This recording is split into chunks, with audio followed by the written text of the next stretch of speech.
Hello and welcome back to another Understand Your Buyer video. In this video, we're looking at the notion of the decision being made for you. So what is it? Well, sometimes the decision to buy is quite simply made for you, and that could be either way, the decision to buy, the decision to not buy, as there are often some really simple and obvious factors that make something worthwhile or not. There's some simple decision-making things, piece of information you need to decide very quickly as to whether or not you should or shouldn't buy something. So how does it work? Well, it works because it puts the buyer in control of the decision, and that's exactly where we want them to be. It puts them in control of the decision. It also simplifies the decision itself. If XYZ criteria are met, then the decision's made for you. You should or you shouldn't buy. You should or shouldn't proceed. It also kind of abdicates you as the buyer from responsibility, as the situation itself, quote unquote, has decided for you. So if you find yourself in a situation where something happens and, well, I have to do that, I have no choice, the decision's made for me, then you don't feel personally responsible for that decision. You feel freer and you're more likely to make that decision.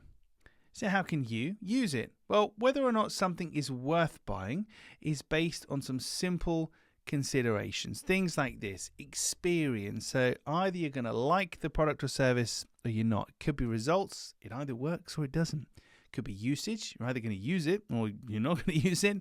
Integration. How well does it integrate with my existing systems and processes, etc.? Could be efficiency. So is it a better use of time and money? Is it more convenient? Is it faster, etc.? Or it could be return on investment, the actual financial return on investment, ROI, return on investment. Will it make or save more money than it costs me? Pointing out that the decision is made for you is very, very similar to this notion of the pushback in sales, where you make your offer, but then you push back and say, the decision is yours. You need to make the best decision for yourself. It's the kind of same thing we're doing here, but we're just saying the decision is made for you. If these criteria are met, then it's a yes or a no. In my own business, I use average transaction size as the piece of information that buyers need to know. So what's your average transaction size? How many additional transactions could you have once we create a clear sales message for you? We'll create a calculation, and then we'll work out if the value of that potential new business is going to exceed the cost of what we're charging them.